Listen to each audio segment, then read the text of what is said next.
Assalamualaikum warahmatullahi wabarakatuh. Ketemu lagi dengan Bribka Suyono. Tentunya masih di channel Suyono Listrik. Dan tentunya masih membahas seputaran anxiety, psikosomatik maupun asam lambung. Dan yang tentunya berdasarkan pengalaman yang saya alami. Apa kabar Anda semua? Saya doakan semoga Anda sehat, baik jasmani maupun jiwani, dilindungi oleh Allah dimanapun kapanpun. Dan yang lebih utama, Anda segera lepas dari anxiety, psikosomatik maupun asam lambung. Demikian juga saya minta doanya karena saya saat ini tahap recovery ya. Anda sudah tahu semua pasti, ya atau tidak. Nah, sekarang saya akan menghadirkan lagi mantan penderita asam lambung yang sangat parah. Kenapa saya bilang gitu? Saya menyaksikan sendiri, saya saksinya. Saya pernah menengok, melihatnya itu aja udah kasihan saya. Siapa dia? Ini Aibda Hadi Suwito. Tatap matamu bagai busur panah yang kau lepaskan ke jantung hatiku. Meski kau simpan cintamu masih tetap nafasmu wangi hiasi suasana. Saatku kecuali Orang yang ganteng ya, dulu temperamen emang, tapi sekarang kayaknya kok halus begitu. Nah, penderita asam lambung yang parah ya, beliau sudah endoskopi, sudah apa, tapi ya itu paling gratis antum ya mas. Iya, ya itu. Nah, nanti saya akan lebih pasti biar beliau yang ngomong ya, karena ini penting sekali. Mohon tonton sampai selesai. Ini saya akan mulai dari orang dengan asam lambung, dengan gangguan asam lambung. Cara makannya itu bagaimana? Nah, ini Anda harus jaga betul-betul. Sekarang saya akan tanyakan kepada Mas Hadi untuk cara makan bagi orang yang menderita asam lambung, Mas. Jadi, terima kasih Mas Yono. Ya. Selamat siang teman-teman semua. Pada kesempatan ini saya juga ingin berbagi informasi terkait dengan apa yang disampaikan oleh Pak Yono tadi terkait dengan cara makan. Iya. Bagaimana penderita asam lambung, cara makannya seperti apa. Jadi perlu teman-teman ketahui bahwasanya cara makan ini juga bisa mempengaruhi atau menentukan tingkat kenyamanan kita dalam proses penyembuhan daripada asam lambung. Sebenarnya untuk cara makan ini kita bagi menjadi dua. Yang pertama adalah apa saja makanan yang kita makan, dan yang kedua bagaimana cara makan kita. Ini lebih spesifik kepada sikap makan, Mas. Jadi sikap makan. Jadi yang pertama kita awali adalah makan makanan. Makanan apa yang kira-kira yang boleh kita makan dan apa yang tidak kita makan. Pada prinsipnya saya yakin teman-teman semua sudah pada tahu bahwasanya makanan-makanan pantangan yang perlu dihindari ketika kita terkena asam lambung ya secara lazim yaitu kecut, asam, pedes, ya itu ya, yaitu santan, gorengan. Nah itu memang harus kita hindari dulu. Saya sudah menghindari kok, tapi nyatanya masih seperti ini. Nah ini namanya suatu proses. Jadi apa yang kita makan sekarang itu memang dampaknya memang tidak langsung kita rasakan sekarang, tidak. Ada beberapa waktu ke depan yang mungkin nanti bisa kita rasakan, tidak langsung seketika mas kita bisa rasakan. Betul. Tetapi dengan membiasakan memakan makanan yang baik yang kita masukkan ke dalam tubuh kita itu tentunya akan membawa dampak yang bagus juga untuk kesehatan kita, terutama bagi kita penderita asam lambung. Jadi makanan kita yang kita makan yaitu, kalau bisa saya menyarankan yaitu makanan yang mengandung sayuran yang tidak dimasak dengan santan dan tidak berminyak kalau bisa, karena itu memang berat di lambung. Nah selanjutnya terkait dengan cara makan kita. Nah ini yang kedua ya, yang terkait dengan cara makan. Jadi kalau kita memang orang muslim, sebenarnya kalau kita memahami betul cara-cara makan yang diajarkan oleh Rasulullah itu memang bagus mas. Cuman kita itu cenderung kurang memperhatikan akan hal itu. Yang pertama ketika kita makan pakai sikap duduk yang baik. Misalkan kita makan jangan sambil tidur, kita makan dengan duduk. Kita makan duduk, jangan berdiri ya kayak prasmanan itu. Jangan, kita makan dengan duduk aja. Dengan makan yang duduk itu kita nanti insya Allah ada hikmahnya kok, ada hikmahnya. Ya.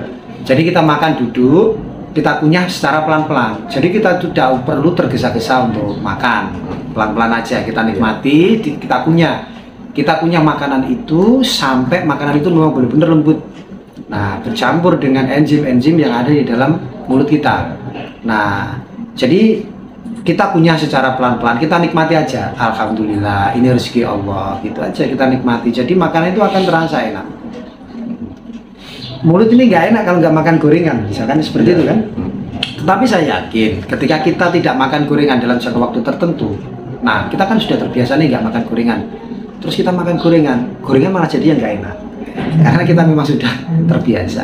Jadi menumbuhkan habitual action itu di dalam kehidupan sehari-hari itu memang sangat penting, Mas. Jadi kita memang harus punya prinsip, punya mental yang kuat untuk merubah pola makan kita. Kalau kita nggak merubah pola makan kita, ya saya yakin asam lambung itu akan terus menghantui kita.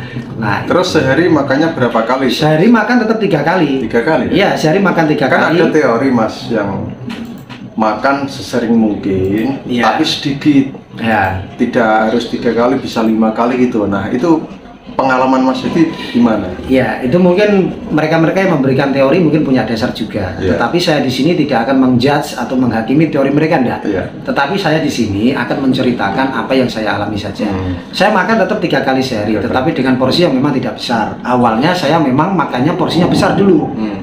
Sehingga apa? Sehingga asam lambung ini yang keluar di lambung saya ini cenderung besar karena memang saya porsinya besar. Nah, ketika saya tidak makan dengan porsi seperti itu, saya rubah, tetapi tidak merubah dengan cara yang baik, akhirnya kan kaget, asam lambungnya kan berontak dia. Nah, kalau saya sih makannya tetap 3 kali sehari dengan porsi makan yang tidak banyak.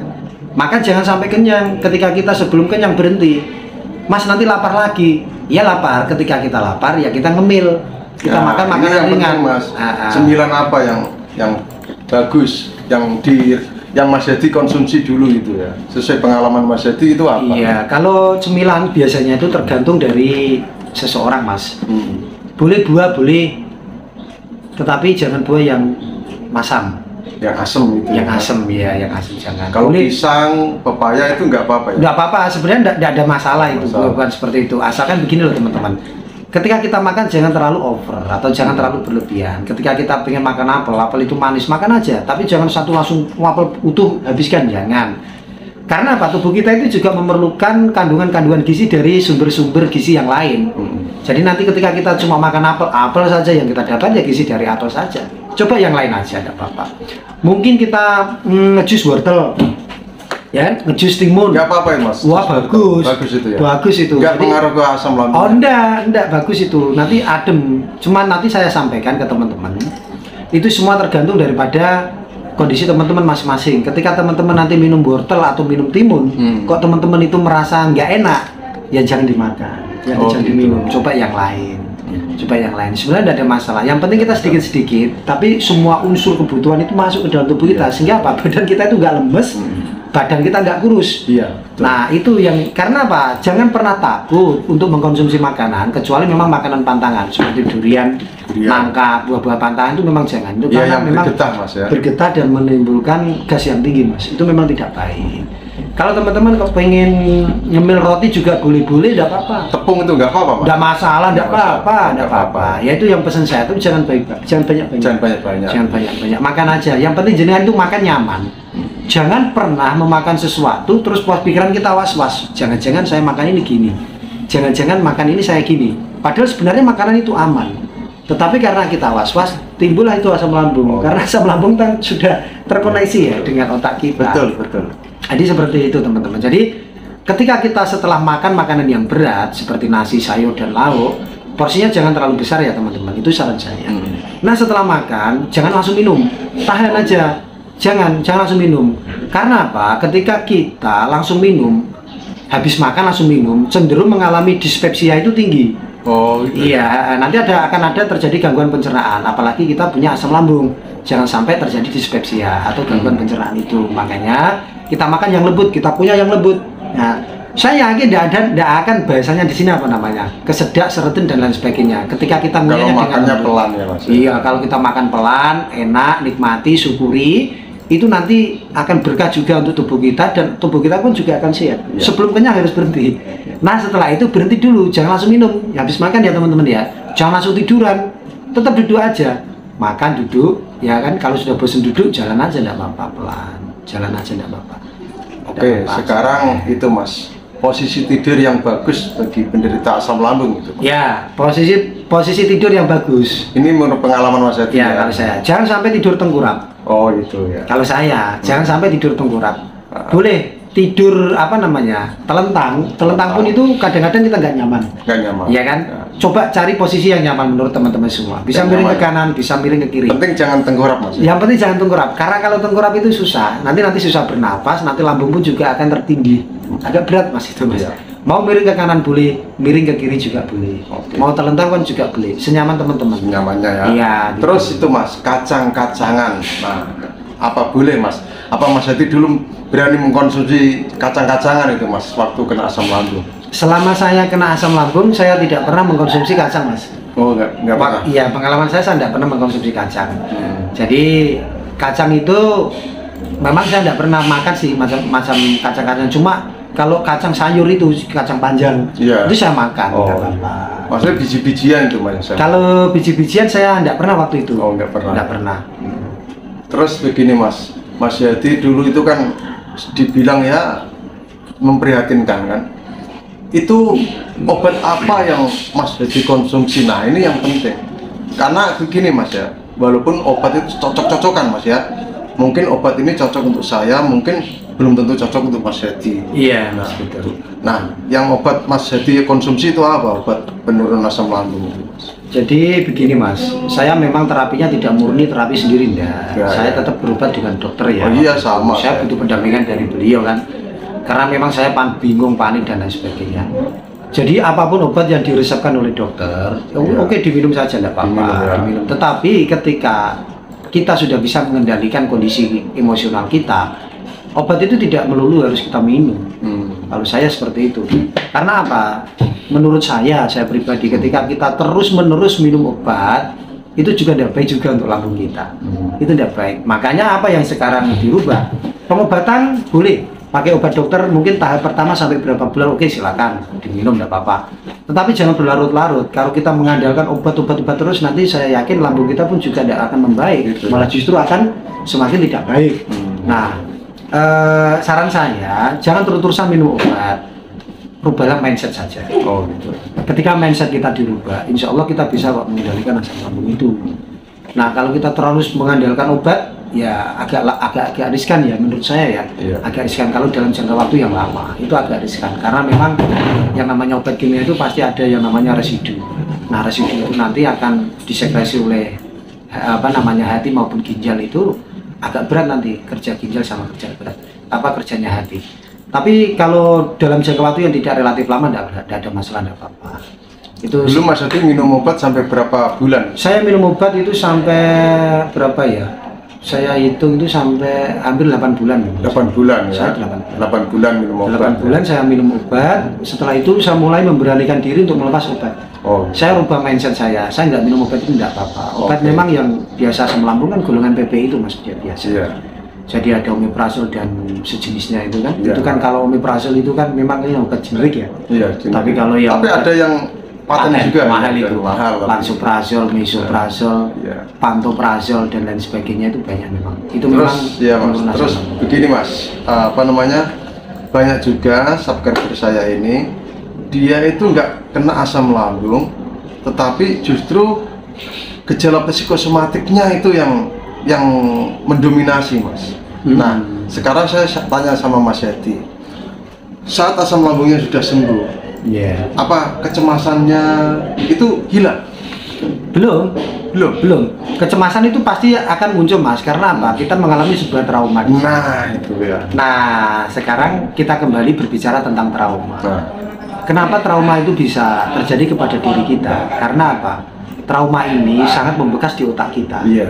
Nah, sekarang bagaimana cara kita untuk mengatasi daripada trauma itu?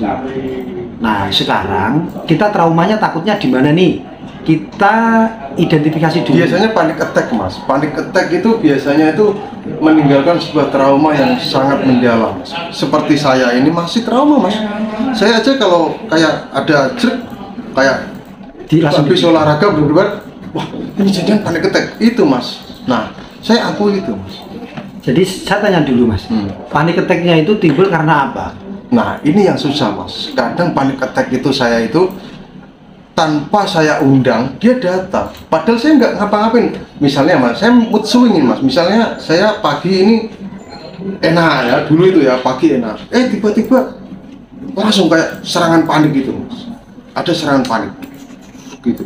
Atau saat saya capek. Mendadak ya? Iya mendadak. Nah, jadi coba begini mas, apakah pada saat itu pikiran mas kosong atau ngelamun atau apa sehingga nanti ada sedikit sensasi aja langsung kerasa atau bagaimana? Nah itu mas, ya itu orang dengan psikosomatik itu kan sedikit dirasa itu menjadi luar biasa, menjadi luar biasa. Jadi semakin kita pikirkan akhirnya ya itu mas berkelanjutan, berkembang menjadi sebuah kepanikan, kegelisahan yang akhirnya ya itu mas. Coba merubah cara berpikir bisa enggak ya? Ketika nanti saya coba ketika saya itu mau terapi itu pikiran saya itu saya nggak alihkan ke saya fokuskan ke sakit. Saya mengalihkan memang. Iya, kita alihkan. Terus cara pandang kita terhadap suatu masalah coba dirubah. Iya. Anggap saja saya nggak pernah merasakan panic attack, nggak pernah merasakan. Mas Yati pernah merasakan panic attack? Pernah ya. Ujuk-ujuk itu apa ya biasanya ujuk-ujuk? Tiba-tiba. Iya, tiba-tiba itu saya itu merasa derdek-derdek. Iya. Cuma langsung saya counter mas waktu itu. Alah enggak apa-apa, kenapa panik biasa aja. Di dalam hati saya seperti itu. Saya enggak apa-apa. Tapi saya belum bisa terus terang kalau masalah panik attack terus mengalihkan enggak apa-apa. Paling saya hanya bisanya tuh tenang, atur nafas, tarik nafas dalam. Ya udah itu mas saya alihkan. Karena memang setiap orang itu mempunyai cara sendiri-sendiri sih mas. Jadi mungkin tidak bisa kita menduplikasi cara seseorang itu tidak bisa. Tapi kita memang harus bisa menemukan ada feel-nya, ada feel di mana saya ini bisa lepas dari panic attack itu. Nah cara teman-teman yang lain itu mungkin sebagai referensi saja ya. Cuma yang bisa merasakan sendiri itu teman-teman. Di saat kondisi apa saya bisa mengendalikan itu. Tapi yang jelas mental, terus cara berpikir kita itu memang mempengaruhi sekali mas. Jadi makanya panic attack tidak akan pernah bisa hilang karena dia sudah mendarah daging di otak itu, sudah trauma itu. Makanya caranya ya harus di reset otaknya supaya nggak terjadi panic attack. Jadi anggap aja itu kita itu tidak pernah merasakan sensasi seperti itu. Nah itu memang susah mas. Tapi saya yakin rekan-rekan nanti juga itu dia akan menemukan caranya tersendiri. Saya yakin. Iya, mungkin nanti pasti saya yakin itu, mas. Memang tidak mudah sih, mas. Tetapi saya yakin ketika kita itu mensibukkan pikiran kita dengan hal-hal yang positif yang lain, saya pikir panic attack itu lama-lama juga akan hilang. Iya. Saya kemarin udah hilang, mas. Ya timbul lagi itu, mas, waktu saya kambuh itu. Iya, kalau misalkan jenengan kambuhnya mungkin kambuh sakit ya, bukan kambuh karena panic attack kan? Panic attack dulu, mas. Oh, panic attack. Iya, panic attack dulu kayak kaki ini dingin. Langsung panik. Iya, langsung panik. Nah, berarti kan ada sebab. Dada berdebar. Ada sebab kan? Iya, ada sebab. Iya, makanya di situ. Ketika ada sensasi yang nantinya akan mengarah kepada panic attack, anggap aja itu sensasi yang biasa. Iya. Tidak mengarah ke panic attack. Nah, iya betul itu, mas. Anggap aja sensasi biasa. Misalkan. Tapi sekarang saya masih minum obat, mas. Tidak apa-apa, minum aja tidak masalah. Cuma ya begini. Ketika teman-teman minum obat, memang teman-teman harus diimbangi dengan pola makan yang bagus. Iya. Istirahat yang bagus. Karena apa? Supaya tubuh kita ini memang benar-benar bisa istilahnya itu menetralisir secara alamiah obat-obat yang ada di dalam tubuh kita, sehingga fungsi organ-organ hati maupun ginjal kita itu tetap bisa bekerja secara optimal. Minum suplemen kesehatan atau minum apa yang sekiranya itu bisa meningkatkan daya tahan tubuh kita, atau mungkin bisa membuat tubuh kita ini memang benar-benar bagus. Makanan-makanan yang sehat itu akan memperbaiki jaringan sel-sel yang rusak. Nah, jadi makan makanan yang mungkin bisa menyehatkan hati sama ginjal. Karena kita memang sering konsumsi obat itu kan. Yang terpenting banyak minum air putih dan olahraga itu penting memang. Karena berarti Mas Yati sembuh itu obat sama pola hidupnya juga harus berubah.